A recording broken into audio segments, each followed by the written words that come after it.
les gars, donc aujourd'hui on se retrouve pour une nouvelle vidéo. Donc du coup aujourd'hui, comme vous avez pu le voir dans le titre de la vidéo, je vous fais une vidéo sur l'hypersensibilité.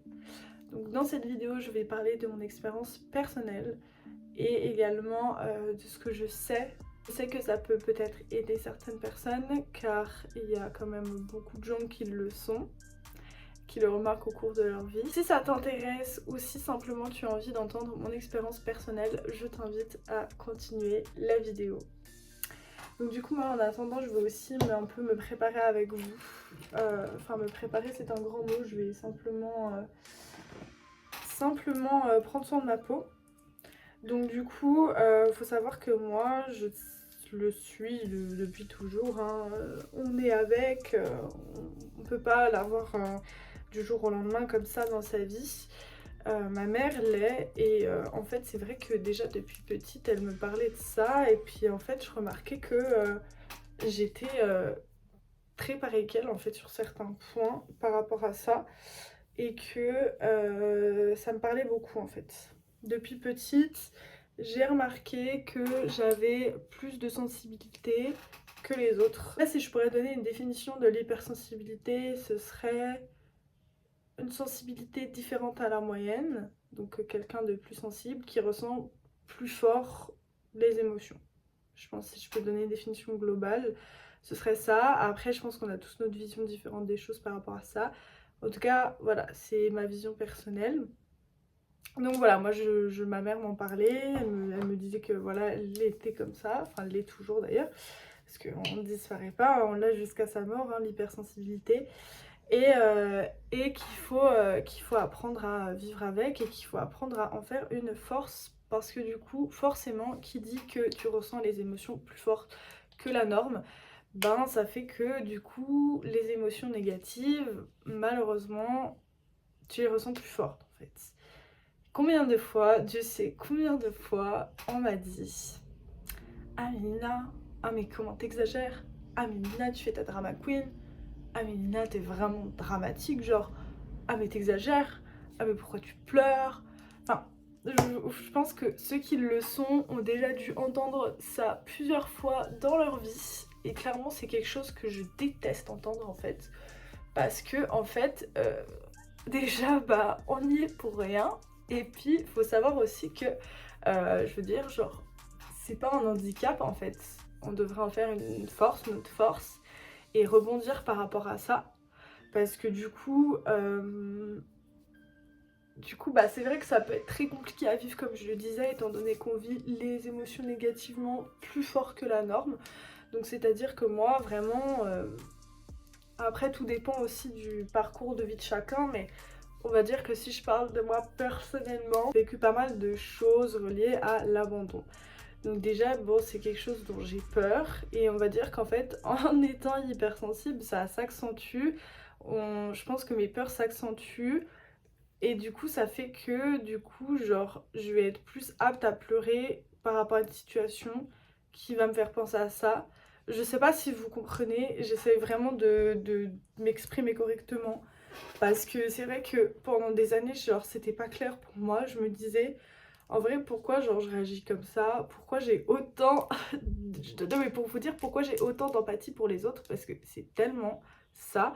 Genre j'ai tellement d'empathie pour les autres. Depuis petite, je suis tellement genre sensible à l'autre, sensible aux émotions de l'autre. Je ressens les émotions de l'autre.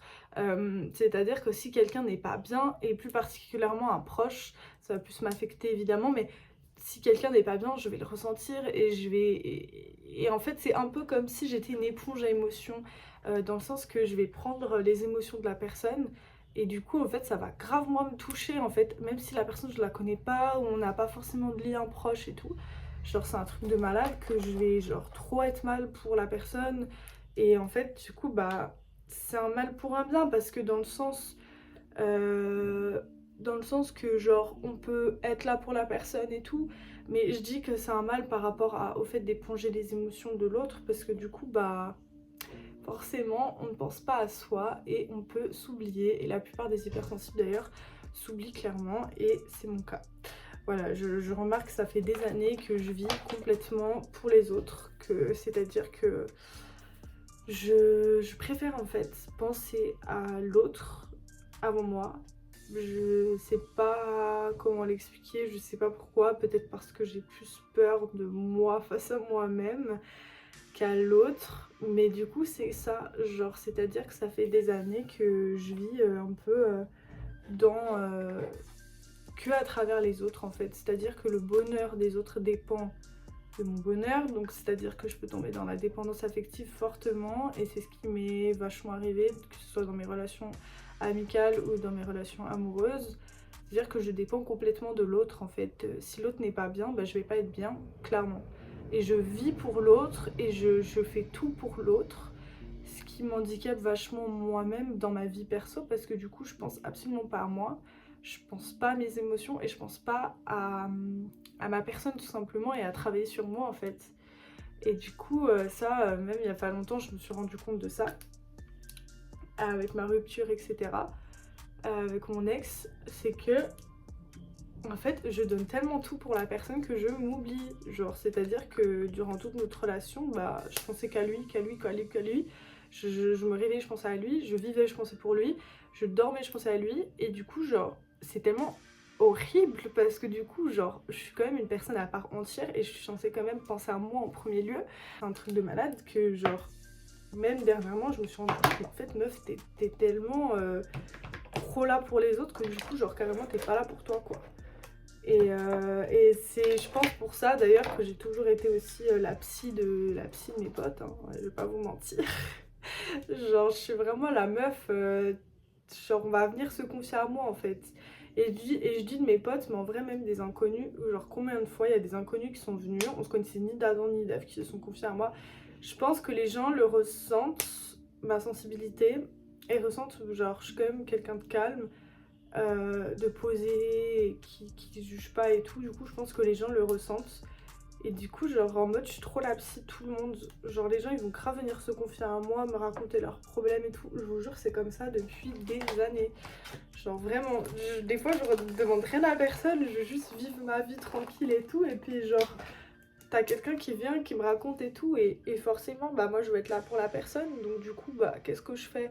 Je passe tout mon temps à lui écrire, à lui donner des conseils et tout. Genre, vraiment, en mode, je suis trop investie dans le truc, quoi. En mode, j'aurais dû faire psy, je pense, dans ma vie. Et c'est ce que je voulais faire de base, d'ailleurs, comme métier. Entre parenthèses, mais pour les enfants. Mais du coup, genre...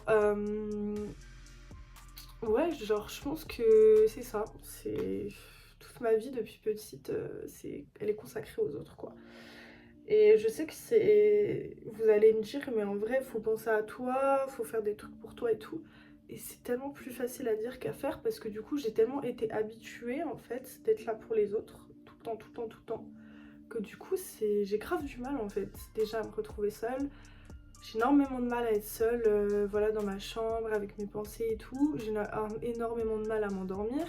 Et ça depuis petite, et je pense que c'est dû à ça. Énormément de mal, ouais, à être seule avec mes pensées. Alors je sais que c'est primordial pour travailler sur soi-même et pour pouvoir se connaître. C'est primordial de passer du temps qu'avec soi. Et du coup, c'est vraiment ce que j'essaye de faire, mais c'est vraiment ultra compliqué, genre en mode... vraiment, genre, je déteste être seule, en mode... j'ai trop besoin, en fait, d'avoir quelqu'un sur qui enfin, ouais, sur quelqu'un qui m'épaule et genre quelqu'un sur qui je peux plus me concentrer, du coup, pour pas penser à moi. Et je pense que, voilà, ça peut être très, très dur. Voilà, j'ai l'impression littéralement d'attirer... Bon, évidemment, j'attire des bonnes personnes, mais la majorité du temps, j'ai l'impression d'attirer vraiment des personnes qui sont là juste parce que du coup je leur donne énormément d'attention et qui savent que je suis un peu faible par rapport à ça. Je sais pas si c'est le bon mot, mais enfin, j'ai vraiment l'impression des fois d'attirer des gens qui sont pas du tout bons pour moi et qui profitent en fait juste de ma gentillesse en fait.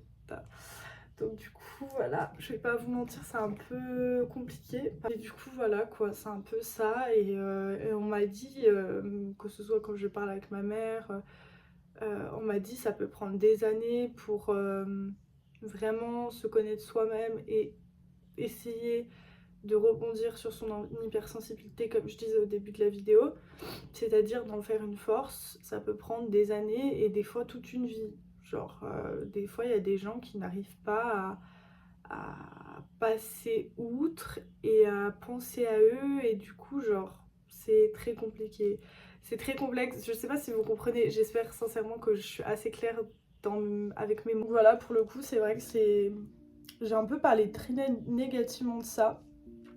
Du coup maintenant je vais essayer de parler positivement de ça. Par rapport aux choses que ça a pu m'apporter, l'hypersensibilité, et que ça m'apporte tous les jours, c'est justement le fait d'être très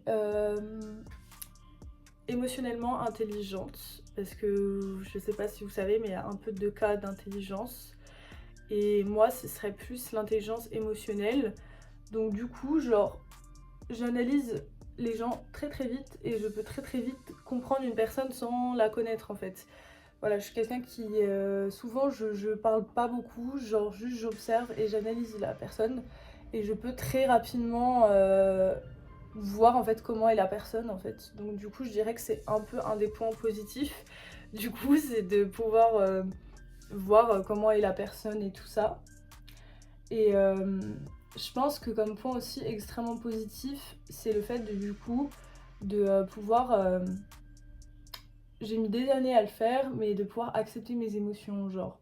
Dans le sens que les gens, je déteste les gens qui disent ah mais il faut pas, il faut savoir gérer ses émotions, il faut pas pleurer, il faut pas faire ci, il faut pas réagir comme ci, il faut pas réagir comme ça.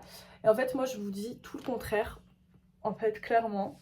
Alors, certes, hein, on va pas partir dans les extrêmes, il faut quand même savoir un petit peu gérer ses émotions, mais dans le sens, moi je dis toujours, genre si t'as envie de pleurer, pleure en fait, si t'as envie de crier, crie, si ça peut te faire du bien en fait, c'est le principal. Et du coup, bah il y a des fois où ouais, genre juste en mode je suis là et puis je suis en train de pleurer. Si j'ai envie de pleurer, en fait je pleure. Si c'est ma manière à moi d'extérioriser les choses, bah voilà en fait.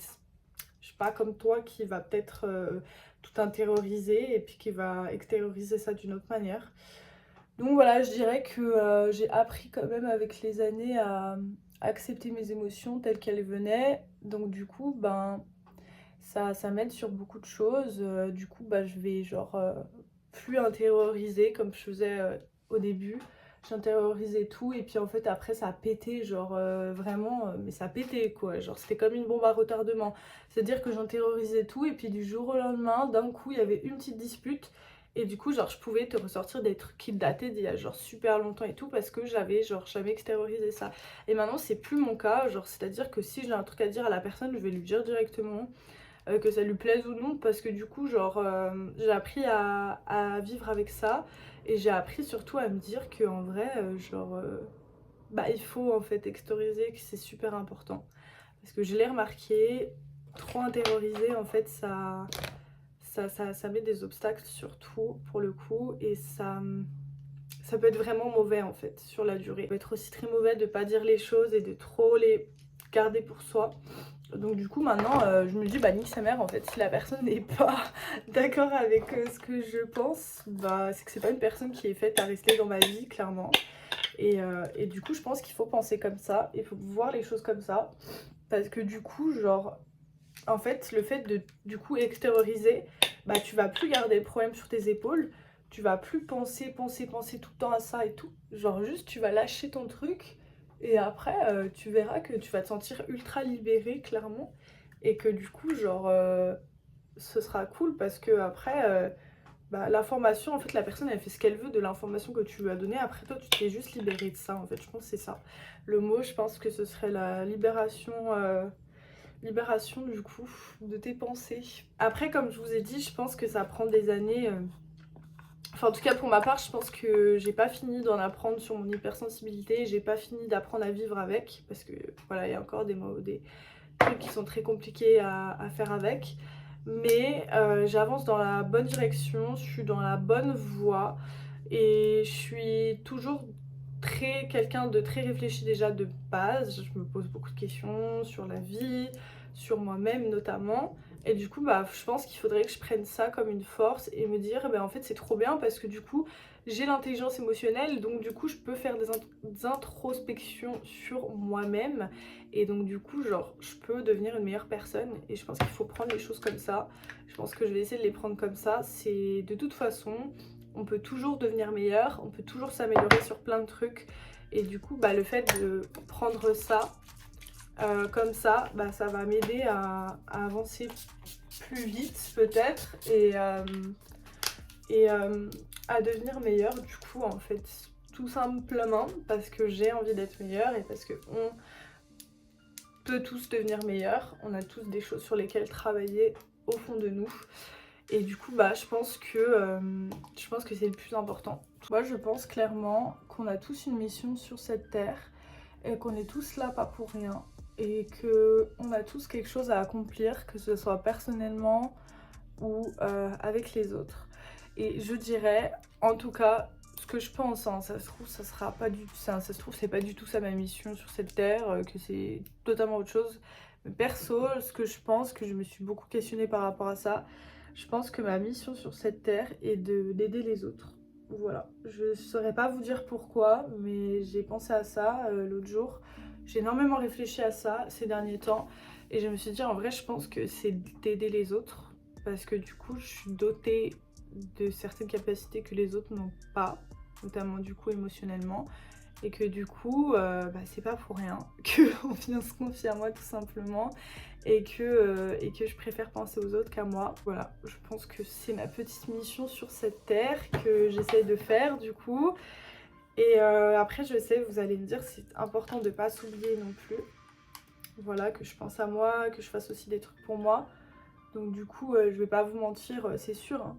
Mais c'est encore très dur pour moi en vrai, de genre vraiment me poser et me dire là je vais faire un truc pour moi. Ou genre là je vais penser à moi. Donc du coup j'essaye aussi de travailler là-dessus. J'espère que j'ai été assez claire dans mes mots dans cette vidéo. Parce que du coup genre j'ai parlé sans trop préparer grand chose. C'était un peu fait comme ça. Donc du coup j'espère que ça a pu vous apporter quelque chose de positif.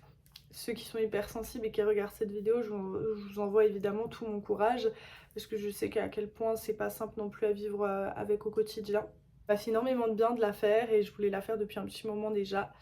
Et je sais que j'ai encore énormément de choses à apprendre sur ça, sur cette hypersensibilité et sur comment je dois fonctionner avec au cours de ma vie.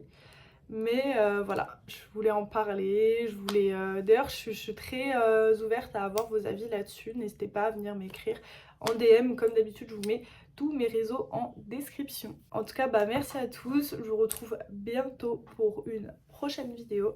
Plein de bisous et prenez soin de vous. Bisous.